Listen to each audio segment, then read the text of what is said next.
अस्सलामु अलैकुम व रहमतुल्लाहि व बरकातुहू बिस्मिल्लाहिर रहमानिर रहीम।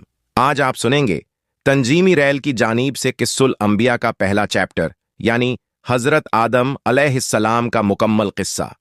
अल्लाह ताला ने आदम को मिट्टी से पैदा किया और उनका खमीर तैयार होने से पहले ही उसने फरिश्तों को यह खबर दी कि वह बहुत जल्द मिट्टी से एक मखलूक पैदा करने वाला है जो बशरह कहलाएगी और जमीन में हमारी खिलाफत का शर्फ हासिल करेगी। आदम का खमीर मिट्टी से गूंधा गया और ऐसी मिट्टी से गूंधा गया जो नित नई तब्दीली कबूल कर लेने वाली थी। जब यह मिट्टी पक्की ठीकरी की तरह आवाज देने और खनखनाने लगी तो अल्लाह ताला ने उस मिट्टी के पुतले में रूह फूंकी और वह एक ही वक्त में गोश्त पोस्त हड्डी पुट्ठे का जिंदा इंसान बन गया और इरादा, शऊर, हिस्से, अक्ल और विजदानी जज्बात व कैफियत का हामिल नजर आने लगा। तब फरिश्तों को हुक्म हुआ कि तुम उसके सामने सजदे में गिर जाओ। फौरन तमाम फरिश्तों ने इरशाद की तामील की, मगर इब्लीस शैतान ने घमंड और सरकशी के साथ साफ इनकार कर दिया। अल्लाह ताला अगरचे गैब का इल्म रखने वाला और दिलों के भेदों को जानने वाला है और माजी, हाल और मुस्तकबिल सब उसके लिए बराबर हैं, मगर उसने इम्तिहान व आजमाइश के लिए इब्लीस से सवाल किया, किस बात ने झुकने से रोका जबकि मैंने हुक्म दिया था? इब्लीस ने जवाब दिया, इस बात ने कि मैं आदम से बेहतर हूं, तूने मुझे आग से पैदा किया, इसे मिट्टी से। शैतान का मकसद यह था कि मैं आदम से अफजल हूं, इसलिए कि अल्लाह ने मुझको आग से बनाया है और आग बुलंदी और बरतरी चाहती है और आदम खाकी मखलूक, भला खाक को आग से क्या निस्बत? मैं तमाम हालतों में आदम से बेहतर हूं, इसलिए वह मुझे सजदा करे, न कि मैं उके सामने सजदा करूं। मगर बदबख्त शैतान अपने घमंड में चूर होने की वजह से भूल गया कि जब तुम और आदम दोनों अल्लाह की मखलूक हो तो मखलूक की हकीकत खालिक से बेहतर खुद वह मखलूक कभी नहीं जान सकती। वह अपने घमंड और गरूर में यह न समझ सका कि मर्तबा की बुलंदी और पस्ती उस माद्दे की बुनियाद पर नहीं है जिससे किसी मखलूक का खमीर तैयार किया गया है, बल्कि उसकी उन सिफतों पर है जो कायनात के पैदा करने वाले ने उसके अंदर रख दिए हैं। बहरहाल शैतान का जवाब चूंकि घमंड और गुरूर की जहालत पर कायम था, इसलिए अल्लाह ताला ने उस पर वाजह कर दिया कि जहालत से पैदा होने वाले घमंड व गुरूर ने तुझको इतना अंधा कर दिया है कि तू अपने पैदा करने वाले के हक के एहतराम से भी मुनकिर हो गया, इसलिए मुझको जालिम करार दिया। बस तू अब इस सरकशी की वजह से अबदी हलाकत का हकदार है और यही तेरे अमल का कुदरती बदला है। इब्लीस ने जब देखा कि कायनात के पैदा करने वाले के हुक्म के खिलाफ करने, तकब्बुर और अल्लाह पर जुल्म के इल्जाम ने हमेशा के लिए मुझको अल्लाह रब्बुल आलमीन की आगोशे रहमत से मरदूद और जन्नत से महरूम कर दिया, तो तौबा और नदामत की जगह अल्लाह से यह दरख्वास्त की कि कियामत आने तक मुझको मोहलत दे और इस लंबी मुद्दत के लिए जिंदगी की रस्सी लंबी कर दे। अल्लाह की हिकमत का तकाजा भी यही था, इसलिए उसकी दरख्वास्त मंजूर कर ली गई। यह सुनकर अब उसने फिर एक बार अपनी शैतानी का मुजाहरा किया। कहने लगा, जब तूने मुझको मरदूद करार कर ही दिया तो जिस आदम की बदौलत मुझे यह रूसवाई नसीब हुई, मैं भी आदम की औलाद की राह मारूंगा और उनके सामने पीछे, आसपास और चारों ओर से होकर उनको गुमराह करूंगा और उनकी अक्सरियत को तेरा नाशुक्र बना छोड़ूंगा। अलबत्ता तेरे मुखलिस बंदे मेरे फरेब के तीर से घायल न हो सकेंगे और हर तरह महफूज रहेंगे। अल्लाह ने फरमाया, हमको इसकी क्या परवाह, हमारी फितरत का कानून अटल कानून है, बस जो जैसा करेगा वैसा भरेगा, और जो बनी आदम मुझसे रूगर्दानी करके तेरी पैरवी करेगा वह तेरे ही साथ मेरे अजाब का हकदार होगा। जा, अपनी जिल्लत और रुसवाई और खराब किस्मत के साथ यहां से दूर हो और अपनी और अपने पैरोकारों की अब्दी लानत का इंतजार कर। जैसा कि पहले बयान किया गया है, जब अल्लाह ताला ने हजरत आदम अलैहिस्सलाम को पैदा करना चाहा तो फरिश्तों को खबर दी कि मैं जमीन पर अपना खलीफा बनाना चाहता हूं जो इख्तियार और इरादे का मालिक होगा और मेरी जमीन पर जिसका तसर्रुफ करना चाहेगा कर सकेगा और अपनी जरूरतों के लिए अपनी मर्जी के मुताबिक काम ले सकेगा। गोया वह मेरी कुदरत और मेरे तसर्रुफ व इख्तियार का मजहर होगा। फरिश्तों ने यह सुना तो हैरत में रह गए और अल्लाह के दरबार में अर्ज किया कि अगर इस हस्ती की पैदाइश की हिकमत यह है कि वह दिन रात तेरी तस्बीह व तहलील में लगा रहे और तेरी तकदीस और बुजुर्गी के गुण गाए, तो इसके लिए हम हाजिर हैं, जो हर लम्हा तेरी हम्द सना करते और बेचून चरा तेरा हुक्म बजा लाते हैं। हमको तो इस खाकी से फितना व फसाद की बू आती है। ऐसा न हो कि यह तेरी जमीन में खराबी और खुरेजी पैदा कर दे। ऐ अल्लाह, तेरा यह फैसला आखिर किस हिकमत पर मबनी है? बारगाह इलाही से एक तो उनको यह अदब सिखाया गया कि मखलूक को खालिक के मामलों में जल्दबाजी से काम न लेना चाहिए और उसकी जानिब से हकीकत हाल के जाहिर होने से पहले ही शक व शुबहा को सामने न लाना चाहिए, और वह भी इस तरह कि इसमें अपनी बरतरी और बढ़ाई का पहलू निकलता हो। कायनात का पैदा करने वाला इन हकीकतों को जानता है जिनको तुम नहीं जानते, और उसके इल्म में वह सब कुछ है जो तुम नहीं जानते। इस जगह फरिश्तों का सवाल इसलिए न था कि वे अल्लाह ताला से मुनाजरा या उसके फैसले के मुताल्लिक मूशगाफी करें, बल्कि वे आदम की पैदाइश का सबब मालूम करना चाहते थे, और यह कि उसको खलीफा बनाने में क्या हिकमत है।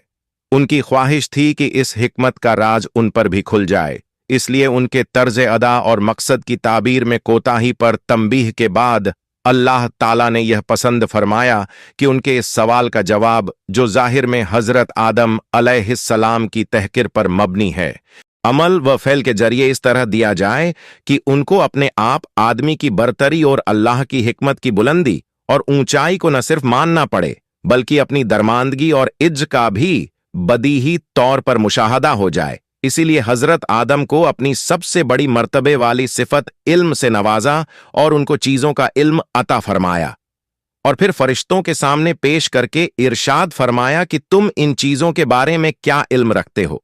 उनके पास इल्म न था, क्या जवाब देते? मगर अल्लाह से कुर्ब रखते थे। समझ गए कि हमारा इम्तिहान मकसूद नहीं है, क्योंकि इससे पहले हमको इसका इल्म ही कब दिया गया है कि आजमाइश की जाती, बल्कि यह तंबीह मकसूद है कि जमीनी खिलाफत का मदार तस्बीह व तहलील की कसरत और तकदीस व तमजीद पर नहीं, बल्कि इल्म नामी सिफत पर है।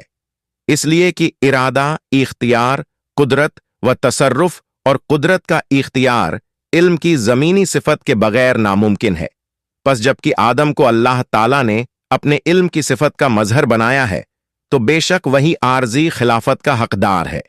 गोया हजरत आदम को इल्म की सिफत से इस तरह नवाजा गया कि फरिश्तों के लिए भी उनकी बरतरी और खिलाफत के हक के इकरार के अलावा कोई रास्ता न रहा, और यह मानना पड़ा कि बेशक यह सिर्फ हजरत इंसान के लिए मौजूद था कि वह जमीन पर खलीफा बने और उन तमाम हकाइक, मारिफ और उलूम व फनून से वाकिफ होकर नियाबतों इलाही का सही हक अदा करे। हजरत आदम अलैहिस्सलाम एक मुद्दत तक अकेले जिंदगी बसर करते रहे, मगर अपनी जिंदगी और राहत व सुकून में एक वहशत और खला महसूस करते रहे थे, और उनकी तबीयत और फितरत में किसी मुंह निस्तव गमख्वार की याद नजर आती थी। चुनांचे अल्लाह ताला ने हजरत हव्वा को पैदा किया, और हजरत आदम अपना हमदम और साथी पाकर बहुत खुश हुए और दिल में इत्मीनान महसूस किया। हजरत आदम व हव्वा को इजाजत थी कि वे जन्नत में रहें सहें और उसकी हर चीज से फायदा उठाएं, मगर एक पेंग को निशान जद करके बता दिया गया कि उसको न खाएं, बल्कि उसके पास तक न जाना। इब्लीस को एक मौका हाथ आया और उसने हजरत आदम व हव्वा के दिल में यह वसवसा डाला कि यह पेड़ जन्नत का पेड़ है, इसका फल खाना जन्नत में हमेशा आराम व सुकून और अल्लाह का कुर्ब पाने की जमानत देता है, और कसमें खाकर उनको बताया कि मैं तुम्हारा खैरख्वाह हूं, दुश्मन नहीं हूं। यह सुनकर हजरत आदम के इंसानी और बशरी ख्वास में सबसे पहले निस्या, भूल चूक ने जुहूर किया, और यह भुला बैठे कि अल्लाह का यह हुक्म जरूरी था, न कि रब की ओर से कोई मशविरा। आखिरकार जन्नत के हमेशा क़याम और अल्लाह के कुर्ब के अज़्म में लग्जिश पैदा कर दी, और उन्होंने उस पेड़ का फल खा लिया। उसका खाना था कि बशरी लवाजिम, इंसानी जरूरतें उभरने लगीं। देखा तो नंगे हैं और लिबास से महरूम। जल्द जल्द आदम हव्वा दोनों पत्तों से सतर ढांकने लगे। गोया इंसानी तमद्दुन की यह शुरुआत थी कि उसने ढांकने के लिए सबसे पहले पत्तों का इस्तेमाल किया। इधर यह हो रहा था कि अल्लाह ताला का गजब उतरा और आदम से पूछताछ हुई कि मना करने के बावजूद यह हुक्म का न मानना क्यों।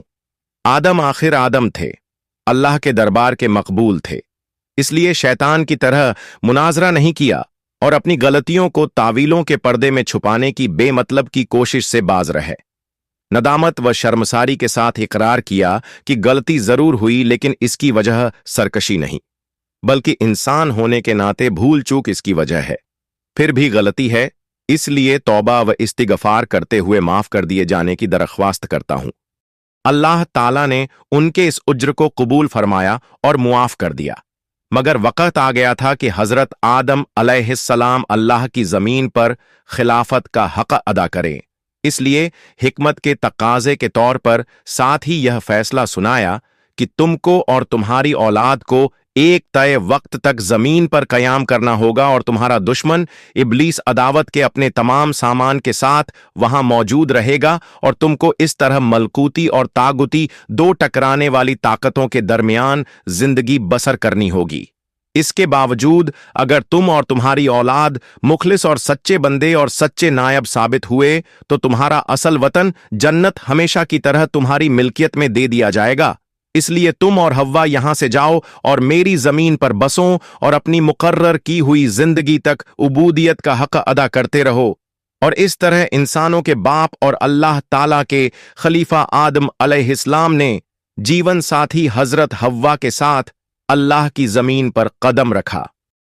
कुरान मजीद में हजरत आदम अलैहिस्सलाम का नाम 25 बार 25 आयतों में आया है और अंबिया अलैहिस्सलाम के तज़किरों में सबसे पहला तज़किरा अबुल बशर हजरत आदम अलैहिस्सलाम का है, जो नीचे लिखी सूरतों में बयान किया गया है। सूरह बकरह, आराफ, इसरा, कहफ और ताहा में नाम और सिफतों दोनों के साथ, और सूरह हजर वसाद में से सिर्फ सिफतों के जिक्र के साथ, और आले इमरान, मायदा और मरियम और यासीन में सिर्फ जिमनी तौर पर नाम लिया गया है। यूं तो आदम अलैहिस्सलाम के वाक़ये में अनगिनत नसीहतों और मसलों का जखीरा मौजूद है और उनका इहाता इस मुकाम पर नामुमकिन है। फिर भी कुछ अहम इबरतों की तरफ इशारा कर देना मुनासिब मालूम होता है। पहली नसीहत, अल्लाह ताला की हिकमतों के भेद अनगिनत और बेशुमार हैं और यह नामुमकिन है कि कोई हस्ती, चाहे वह जितनी ही अल्लाह की बारगाह में मुरकरब हो, इन तमाम भेदों को जान जाएं। इसीलिए अल्लाह के फरिश्ते इंतहाई मुकर्रब होने के बावजूद आदम अलैहिस्सलाम की खिलाफत की हिकमत के जानकार न हो सके, और जब तक मामले की सारी हकीकत सामने न आ गई वे हैरान व परेशान ही रहे।